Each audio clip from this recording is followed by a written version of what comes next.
Oh, what a miserable Christmas day. Yes. Yeah, sitting in this bus shelter covered in snow. Yes, nothing to eat but half a packet of biscuits and a lemon. I don't think I've ever been so miserable in my life. Still, one thing about Christmas. It's a time to think of those worse off than yourself. Yeah, that's right.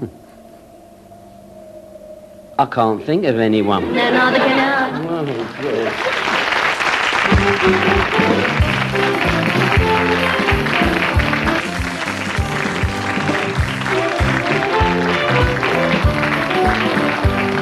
The Jason explanation of the festive season, starring David Jason, Sheila Steafel and John Glover. Well, at this time of year, there are always lots of predictions for the coming 12 months. Have you noticed that? So we've compiled our own one, and we've called it Old Jason's Almanac. So let's have a look. Here we are. Look. See, July. John McEnroe offers to buy Wimbledon as soon as he can open his swear box. The department store Santas have been jolly and merry for months and are all looking forward to the time when they can stop eating peppermints after the lunchtime pint and light up a fag without setting fire to their beards. They can go home and take the weight off their knees and then go back on the dole. Ho, ho, ho. Merry Christmas, everybody. On behalf of Whitebourne's department store, Santa wishes you all a very Merry Christmas. And if any little boys and girls would like a present out of my sack... Hello, Santa. Oh, hello, little old lady. Hello, Santa. My little Simon would very much like to sit on your knee and tell you what he wants for Christmas. Yes, Woody. Yes. What's the matter, Santa? Well, you see, the store's regulations say I'm not supposed to give presents to any child over the age of 14. And he's over 14, isn't he? Well, yes. You see, I'm sorry, love, but rules are rules. This is my little Simon. Yes, I know that. And he only wants a present from Santa. I know, lady. It would warm a little old lady's heart. I understand that, love. A little old lady who's not got long on this earth and will very soon be pushing up the daisies. All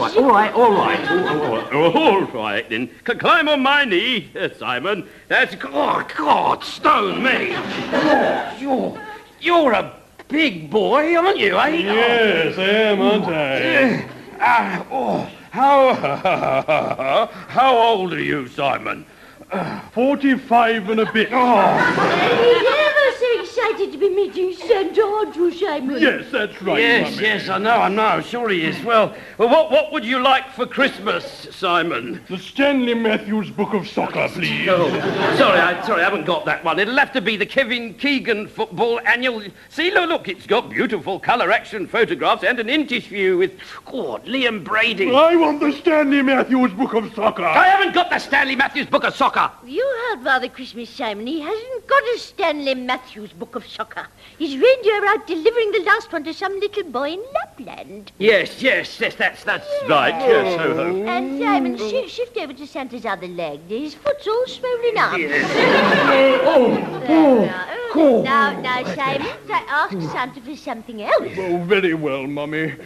I'd like a train set, please, Santa. A train set? Yes, with a tilt mechanism. Yes. With a tilt mechanism. Yes, you know, like the advanced Yes, passenger. I know exactly what you mean. We haven't got a train set with a tilt mechanism. No department store or toy shop has got one. British Rail haven't even got one. You do stock toys, do you? Right, that does it. Get off my knee. Go on, get off, you great big fat slob. I don't like this, Santa, Mummy. Oh, shut up, you fat bird. Look at you. You look ridiculous in those shorts, you bloody pervert. Half a mind to stick one on you. Does this mean you're not going to give him a present? Hey? Of course I'm not going to give him a present. Give me one good reason why I should ignore the regulations and humour you by playing Santa. Come on, give me one good reason. Because I'm a very rich man and I own this department store. Ho, ho, ho, little boy. Let's see what I've got in my sack for you, eh?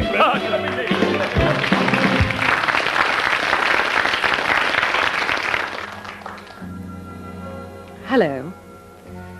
As you probably know, the season of goodwill, of giving, is with us once again. For most of us, it's a time for getting together at home with our families and celebrating this joyous occasion. But there are some people who aren't so fortunate. Members of the armed forces overseas, the men and women who maintain our essential services so we can enjoy the holiday in safety.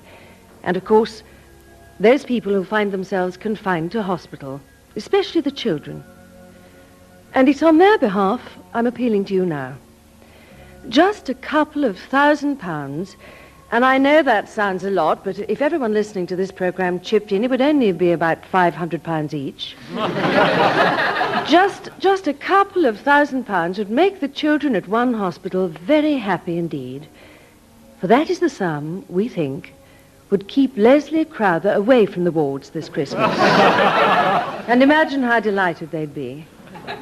For a further £2,000, I'm sure we could keep Jimmy Savile at home as well. And as for Jimmy Tarbuck, well, I think we're talking about a £5.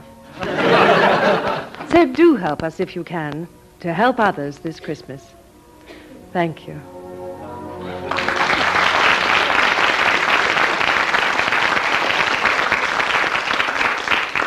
Now, one of the odd things about the festive season is that you find yourself drinking with strangers. Well, at least it is odd if you're sober enough to recognise them as strangers. Oh, cheers. first of the day. Oh, God, who's that? That'll be the couple from next door. I invited them round for a drink. Oh, darling, we hardly ever speak to them. Come on, dear, it's Christmas. Yes, oh, yes, of course. All right. Hello! Merry Christmas! Yes, Merry Christmas. Well, come in. Oh, come in. Yes. Where's Angela? Who? Angela, your wife. You mean Susan? Susan. God, Yeah. Sue. Well, I always get Angela and Susan names mixed up. Yes. Yeah, she'll be coming round in a moment, I suppose. Oh, I doubt it. She's in hospital. Oh, hospital. Oh, dear. Now, come to think of it, I remember she told me she was going in. Really? It came as a complete surprise to the other driver. How's work? Oh, well, it's very quiet at the moment. You know. Yes, yes, of course. Well, of course, the recession must have hit you very hard. Hey? Yes, you know, in the farm, in the surgery where you are. I'm a policeman. Well, you're a policeman, yes. I saw you yesterday on point duty, No, didn't I don't think so. I've been suspended on a charge of bribery. Oh, dear, really? Well, what do you think you'll do with the money? What? No, sorry.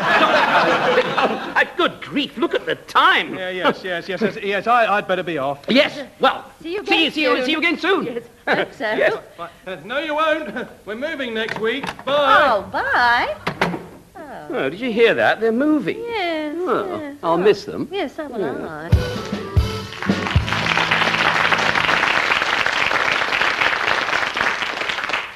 Dear Uncle Fred and Auntie May, thank you for my present. It was just what I wanted. Let's have a look. What did the old duffers give me this time? Cool socks. For the 8th year running. I particularly like the pictures of Mickey Mouse all over them. Mickey bloody Mouse. I'm 12 and a half, for God's sake. Mickey Mouse. I mean, how old do they think I am? Oh, 11? Now then, what's the excuse on this one?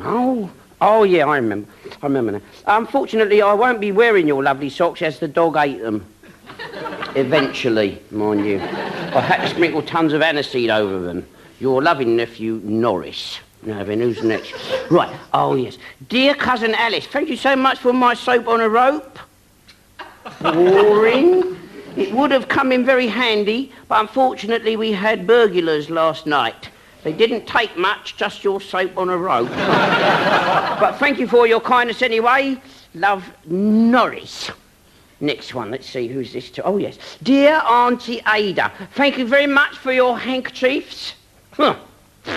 Fancy giving me handkerchiefs. I mean, if God had intended boys to use handkerchiefs, he wouldn't have invented shirt sleeves, would he? Unfortunately, the hankies got accidentally flushed down the toilet. By the dog. But it's the thought that counts, your loving nephew, Norris. Auntie Doris. Oh, yes, she's the intellectual. Dear Auntie Doris, thank you for the book, The Best of Sylvia Plath. Unfortunately, I lent it to my big sister, who got blood all over it when she attempted suicide. If you would like to get me a book to replace it, I might suggest that you could get me How to Convince Publicans You're 18 or Puberty Made Easy. Yours, Norris. P.S. Do not bother giving me a present next Christmas as I am turning Muslim. No, Islam. See, Islam, there is an exciting religion. All that storming of embassies and stoning of the infidels. I bet Muslims don't celebrate the birth of Mohammed by giving each other socks. Who's next? Oh, yeah. Dear Uncle Sid, thank you for your present. Let's see now, what did he give me? Nothing. It was just what I wanted. Thank you.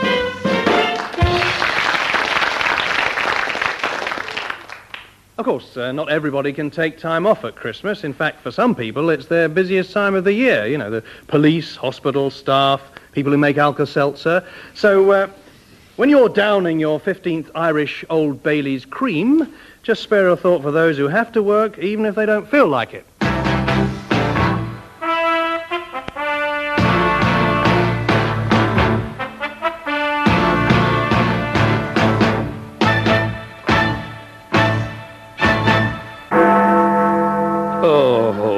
Good evening. Here's the news.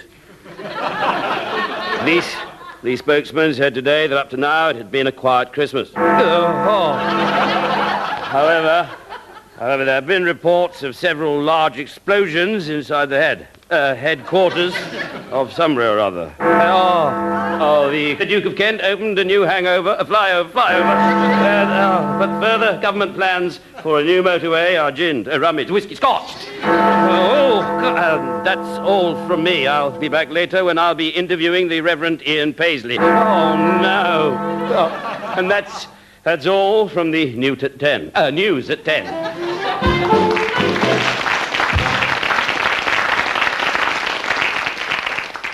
The whole emphasis at Christmas is on presents.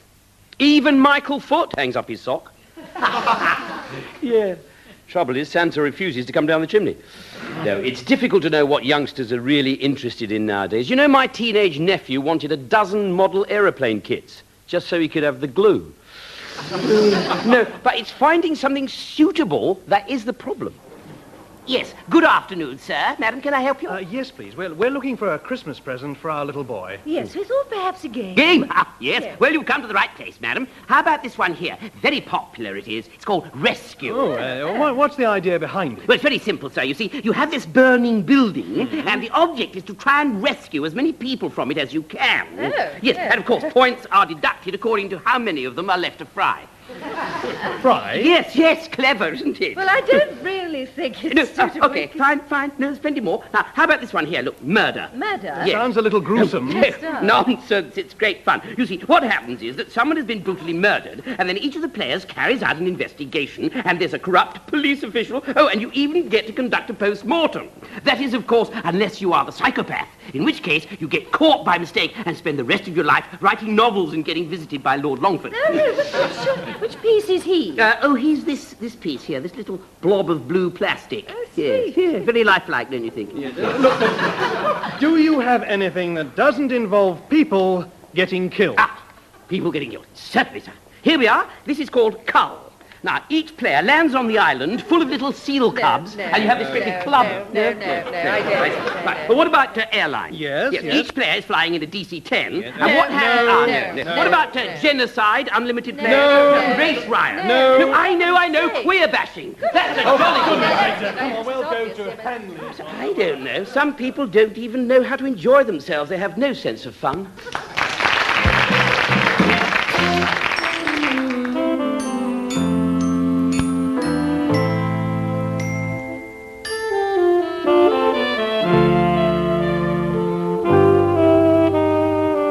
I saw Santa snort a line of coke underneath the Christmas tree. I think Santa must be stoned to bring the presents he brought me. 1, 2, 1, 2, 3, 4. Who is Santa? Who is Santa? Does he really come down chimneys like they say? Has he been on Russell Harty? Does he go to Christmas parties? Does he drink before he drives that bloody sleigh? My Auntie Hilda says that Santa's just a Russian front. who took philosophy at Cambridge and got laid by Tony Blunt. According to the girl next door, he did some time on Mars. His presents fall off backs of rockets and he deals in stolen cars. Who is Santa? Who is Santa? Does he really only work one day a year, just like my dad? Is he into procreation? Does he give way to temptation? Has he ever left a gift for Germaine Greer? My cousin William swears that Santa spends the summer peddling dope. A girl I know who lives in Belfast says that Santa is the Pope. My Uncle Thomas says that Santa's with the CIA. He plants his microphones at night and taps your phone on Christmas Day. A friend of mine who reads The Guardian says that Santa's old and fat. He swears Santa's never been the same since voting Social Democrat. Who is Santa? Who is Santa? Does Rudolph really want to pull that sleigh? Is he just a normal reindeer or a totally insane deer? Has Santa met the RSPCA? Who is Santa? Who is Santa? Is he just another temporary fad? A boy I know called Terry, who last week lost his cherry, says that Santa is my dad. He must be nuts.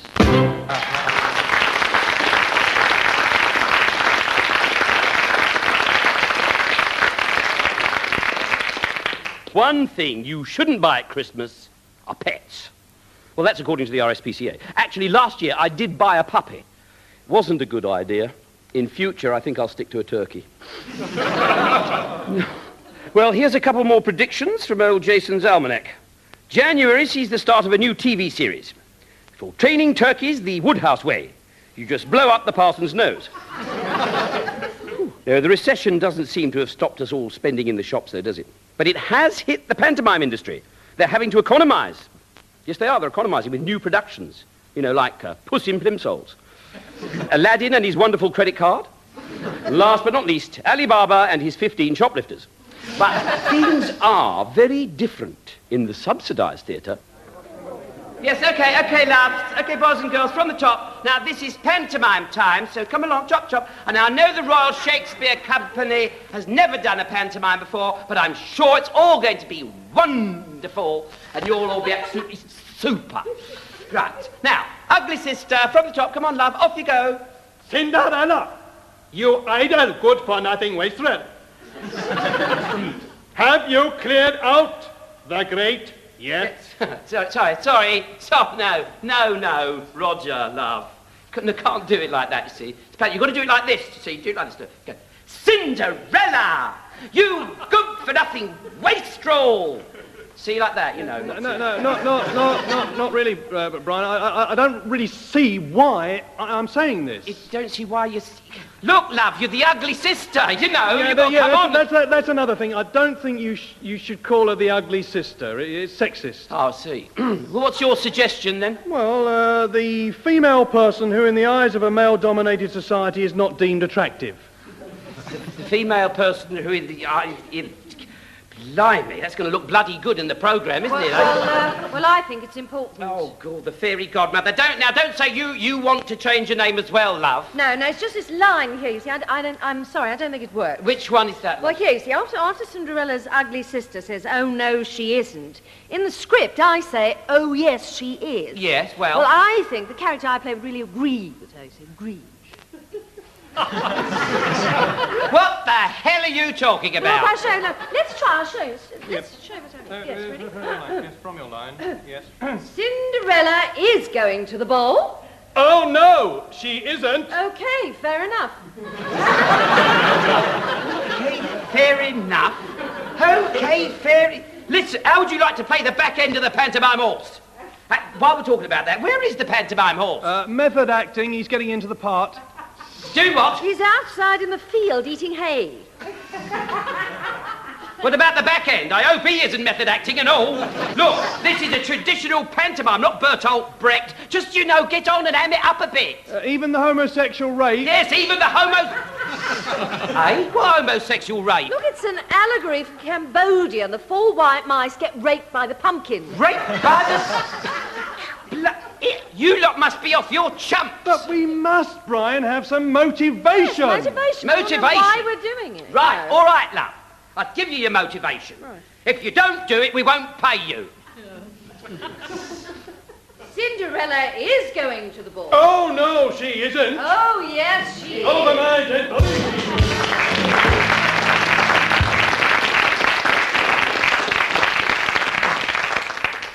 Here's a couple more predictions from the Almanac. September, the Pope defects to the SDP.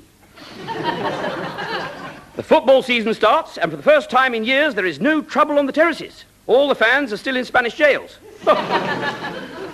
Eventually, Boxing Day arrives, and so do the relatives for the annual punch-up. After you've gone 3 rounds with the in-laws, there's only one decent thing left to do. That's get out of the house and go to football. Well, that first half was incredible, absolutely and bloody credible. What did I tell you before Christmas, eh? Look, lads, I said we've got a match on Boxing Day, so take it easy, won't you? And did you listen, eh? Did you listen? Excuse me, boss. What is it, Philip? Oh, you couldn't keep the noise down because my head's really throbbing. Oh, It's really dear. going A there. bit woolly, is it? Yeah, not half. Yeah, I suppose that's why you asked the crowd behind your goal to keep the noise down as well. Yeah, well, it was going right through me, boss, Yes, Right. so was the ball, Philip, so was the ball. Yeah. 15 times. I know this is the season of goodwill, but this is going over the top. Well, it weren't all my fault, boss. I couldn't reach them. Of course you could. I couldn't. It's the new jersey the wife gave me for Christmas. It's a bit tight across the back, I'm A bit stretchy. tight across the back, that reminds me. Where is our wonderful centre-half? I think he went outside for a breath of fresh air, boss. He said the undersoil eating was making him feel a bit queasy. Undersoil eating? More like those cigars he was handing round every time they scored. Well, I've never seen such a diabolical Oh, performance. come on, boss. Be fair. I think he's having a good game. He's got the beating of their centre-half. Only because he keeps breathing on them, Philip. Well, yes. And another thing, when we go out for the second half, I would appreciate it if we could walk out in an orderly fashion. Not a conga line singing Viva España. All right. Well, I think you're being a bit hard on us, boss. After all, they are cheating. Cheating? What do you mean? How do you mean? Well, they're fielding the local temperance society.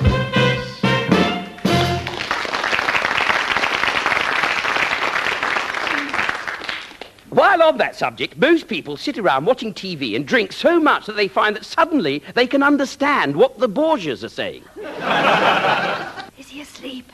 I think so. Well, go on then, put the toys at the bottom of the bed. Don't wake him up. Right, okay. Oh, blast! Who's there? Who is there? I'm turning the light on.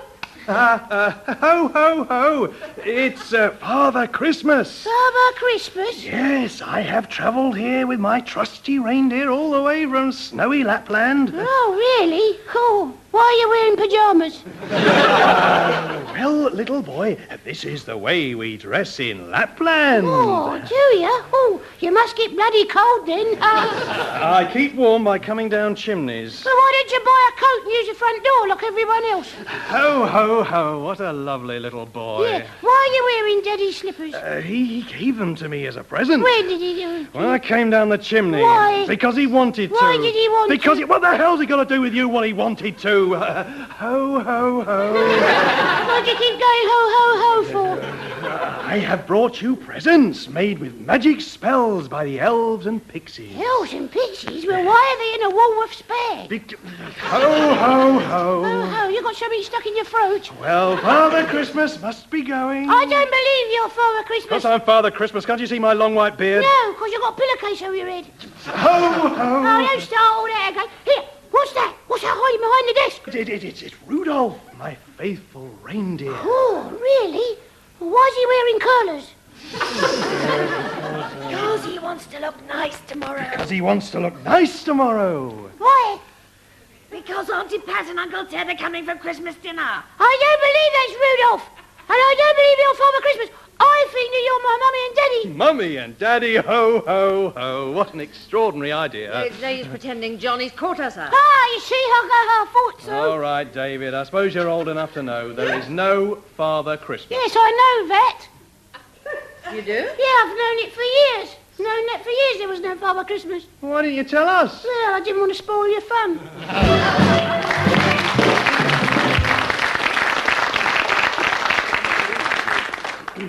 But what if there was no Christmas? If Christianity had never topped the charts? More importantly, what would Cliff Richard do for a living? No, I mean, would we all be getting drunk in the name of some other legendary figure? Like Genghis Khan, or Attila the Hun, or even Caligula?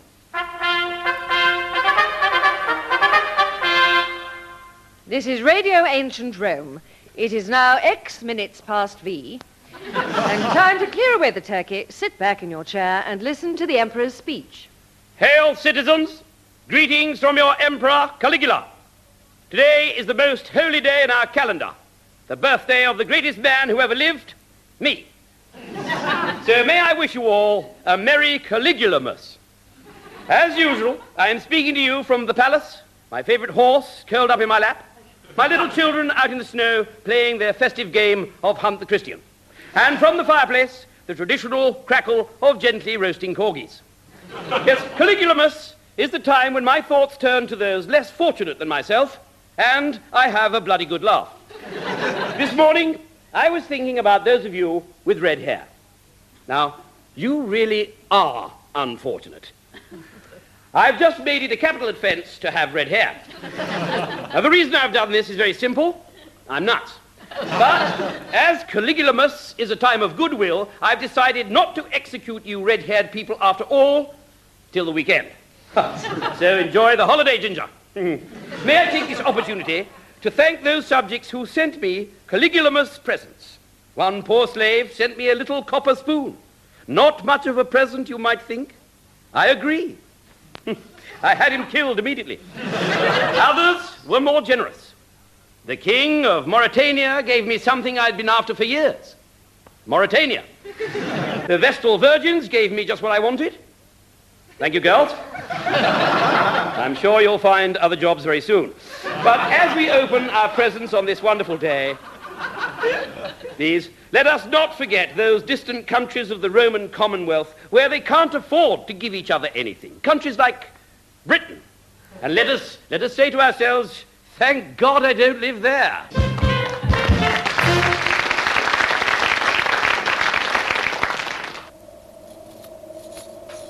Who's there? I am the ghost of Christmas past. No. I am the ghost of Christmas yet to come. Who are you? I am the dustman come for his Christmas tip.